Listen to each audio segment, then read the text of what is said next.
এখনো শোকের ছায়া দীর্ঘ হয়ে আছে। উত্তরার দিয়াবাড়ির মাইলস্টোন স্কুল অ্যান্ড কলেজের ক্ষতচিহ্ন মুছে ফেলার কাজ চলছে। সীমিত পরিসরে রবিবার থেকে একাডেমিক কার্যক্রম শুরুর কথা থাকলেও ছুটি বাড়ানো হয়েছে দুদিন। তবে এই ক্যাম্পাসে ক্লাস শুরু নিয়ে এখনও আতঙ্ক আর উদ্বেগ কাজ করছে শিক্ষার্থী এবং তাদের অভিভাবকদের চোখে মুখে। মাইলস্টোন স্কুল অ্যান্ড কলেজের হায়দার আলী ভবনে দুর্ঘটনার এখনও শোক কাটেনি পুরো দেশে। বার্নিং স্ট্রিট থেকে নতুন মৃত্যুর সংবাদ শোকের পরিবেশকে আরও ভারী করে তুলছে। শনিবার সকাল থেকেই ক্যাম্পাসে আসতে শুরু করেন বিভিন্ন শ্রেণীর শিক্ষক, শিক্ষার্থী, অভিভাবক। সবার মনে চাপা আতঙ্ক। এই ক্যাম্পাসে আবারও ফিরবেন কিভাবে তারা? আঘাতপ্রাপ্ত প্রত্যেকজন যে যায় বলতেছে আমি আর স্কুলে যাব না, আমি বাসায় থেকে পড়াশোনা করব। ছোট ছোট ভাইরা ওর এই ধরনের ঘটনায় হয়েছে, সেই ধরনের ইম্প্যাক্ট তার ভিতরে আছে, কম বেশি থাকবেই।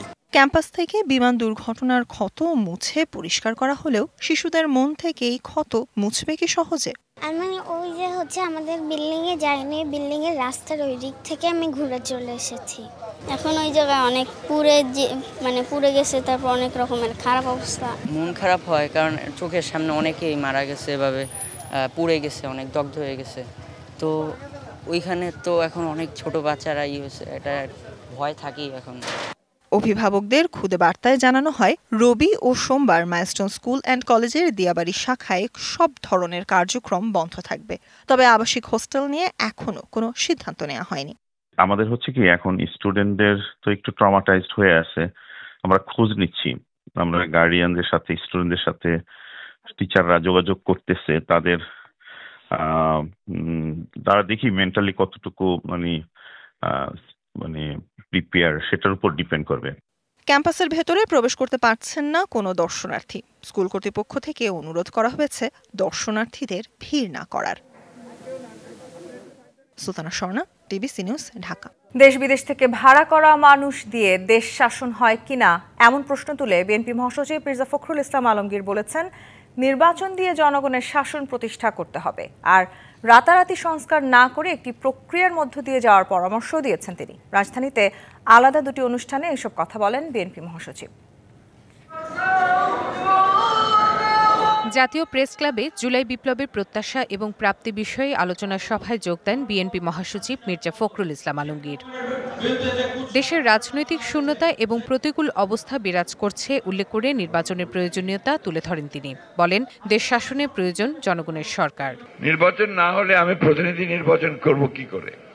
আর প্রতিনিধি নির্বাচনে না হলে সে পার্লামেন্টে যাবে কি করে? আর পার্লামেন্টে না গেলে জনগণের শাসনটা প্রতিষ্ঠিত হবে কোত্থেকে? কয়েকজন ব্যক্তিকে দেশ বিদেশ থেকে ভাড়া করে নিয়ে এসে কি দেশ চালানো যায়? রাতারাতি নয়, একটি প্রক্রিয়ার মধ্য দিয়ে সংস্কার হতে হয় বলেও মন্তব্য করেন মির্জা ফখরুল। বিরোধিতা করেন পিআর পদ্ধতির নির্বাচন নিয়ে। এই সহজ সরল কথাটা আমাদেরকে উপলব্ধি করতে হবে। দলের নেতাকর্মীদের আরও সৎ হওয়ার উপদেশও দেন বিএনপি মহাসচিব। নির্বাচন না হলে আমি প্রতিনিধি নির্বাচন করব কি করে? আর প্রতিনিধি নির্বাচনে না হলে সে পার্লামেন্টে যাবে কি করে? আর পার্লামেন্টে না গেলে জনগণের শাসনটা প্রতিষ্ঠিত হবে কোত্থেকে? কয়েকজন ব্যক্তিকে দেশ বিদেশ থেকে ভাড়া করে নিয়ে এসে কি দেশ চালানো যায়? যায় না। এই যে সহজ সরল কথা। সিরডাপ মিলনায়তনে হোসেন জিল্লুর রহমানের অর্থনীতি, শাসন ও ক্ষমতা বইয়ের প্রকাশনা অনুষ্ঠানেও সমসাময়িক প্রসঙ্গ নিয়ে কথা বলেন মির্জা ফখরুল। কারো কোনো জবাবদিহিতা নেই কোথাও, nobody is accountable to anybody now. তো সেই জন্যে এই গণতন্ত্রের প্রক্রিয়াটাকে চলতে দিতে হবে এবং আমার মনে হয় যে বিলম্ব না করে অতি দ্রুত ওই প্রক্রিয়াতেই আমাদের যাওয়াটা বোধহয় সবচেয়ে বেশি সমীচীন। দেশের চলমান পরিস্থিতি নিয়ে উদ্বেগ প্রকাশ করে বিএনপি মহাসচিব ভোটের মাধ্যমে দেশে গণতান্ত্রিক পরিস্থিতি ফিরিয়ে আনার উপরে জোর দেন। Rifat Tasnuva, DBC News, Dhaka. যুক্তরাষ্ট্রের পাল্টা শুল্কের প্রভাবে এবছর বাংলাদেশের জিডিপি প্রবৃদ্ধি কমতে পারে এমন পূর্বাভাস দিয়েছে এশিয়ান ডেভেলপমেন্ট ব্যাংক, এডিবি। সম্প্রতি প্রকাশিত এডিবির এশিয়ান ডেভেলপমেন্ট আউটলুক জুলাই সংস্করণ প্রকাশ করেছে উন্নয়ন সংস্থাটি। চলতি অর্থ বছরে পূর্বাভাস কমার পেছনে রপ্তানি ও শিল্প খাতের ধীর গতির পাশাপাশি যুক্তরাষ্ট্রের বাড়তি শুল্কের প্রভাবের কথা উল্লেখ করা হয়েছে সংস্করণটিতে। তবে জিডিপি প্রবৃদ্ধি কত হবে তা বলা হয়নি।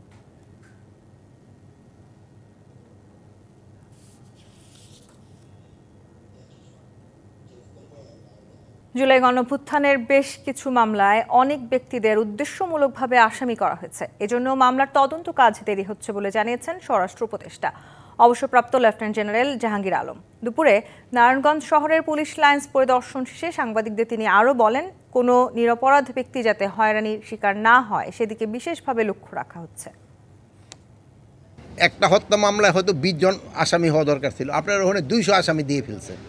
এখন এই জন্য ইনভেস্টিগেশনের সময় বেশি লেগে যায়। তা আপনারাই কিন্তু আমাদের সবসময় বলছেন যেন নিরপরাধ ব্যক্তি যেন কোনো অবস্থায় শাস্তির আওতায় না আসে।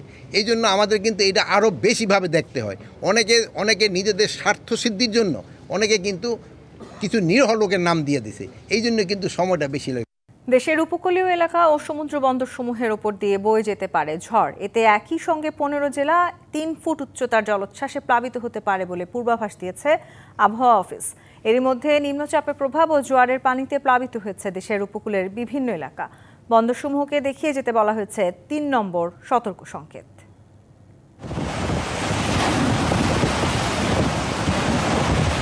বরি আবহাওয়ায় কক্সবাজারে উত্তাল সাগর, ঢেউয়ের তোড়ে টিকছে না সৈকত রক্ষায় স্থাপিত জিওব্যাগও, বিলীন হচ্ছে ঝাউবাগান, ভেঙে যাচ্ছে মেরিন ড্রাইভ সহ পর্যটকদের সমাগমের বিভিন্ন পয়েন্ট।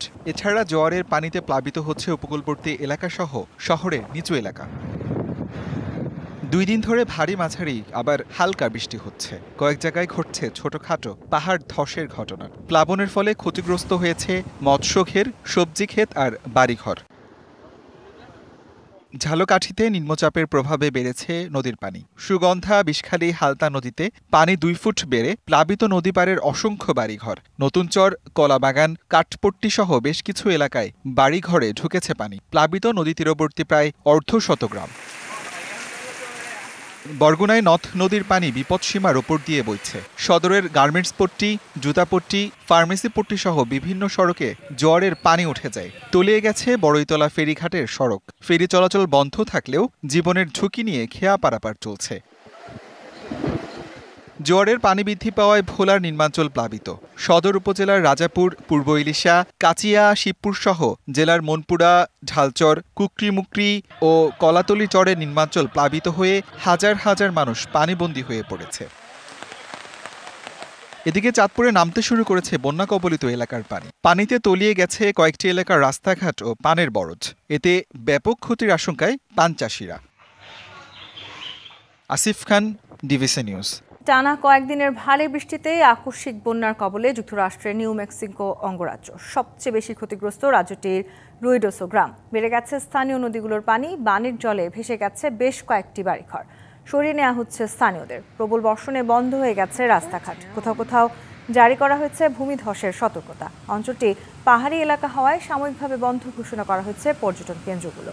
এদিকে টাইফুন কোমে এর আঘাতে বন্যা দেখা দিয়েছে ফিলিপিন্সের উত্তরাঞ্চলীয় পাম্পাঙ্গা প্রদেশে। প্লাবিত হয়েছে রাস্তাঘাট, দুর্ভোগে পড়েছেন বাসিন্দারা।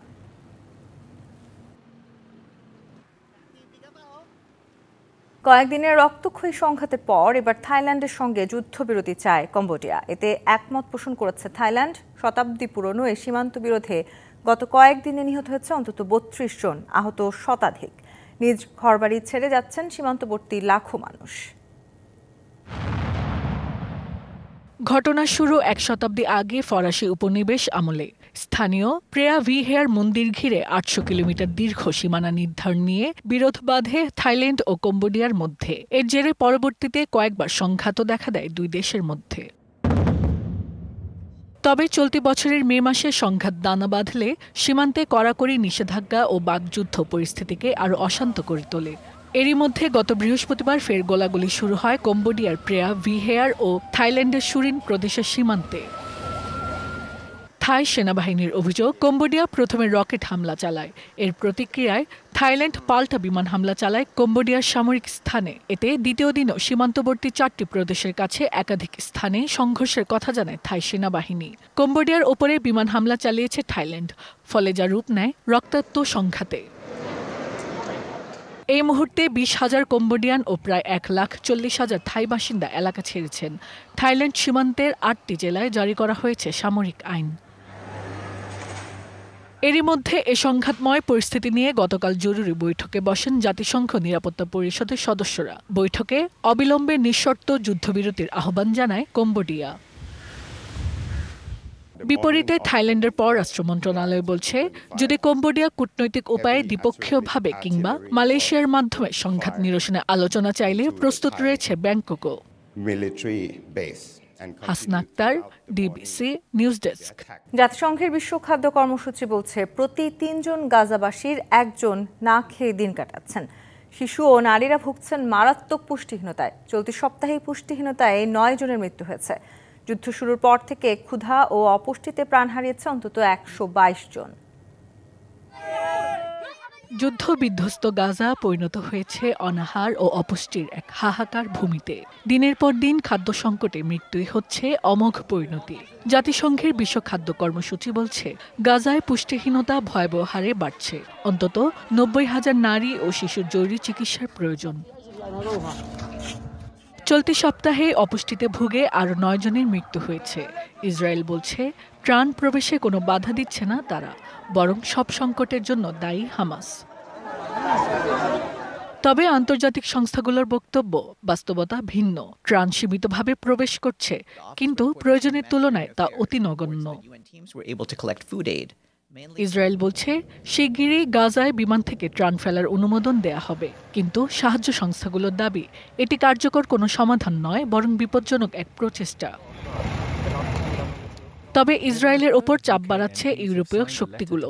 মধ্যপ্রাচ্যে শান্তি প্রতিষ্ঠা করতে গাজায় যুদ্ধ বন্ধের আহ্বান জানিয়েছে ফ্রান্স ও যুক্তরাজ্য। চলতি বছরের সেপ্টেম্বরে ফিলিস্তিনকে রাষ্ট্রের স্বীকৃতি দেওয়ার ঘোষণাও দিয়েছে France. Hasna Akter, DBC news desk.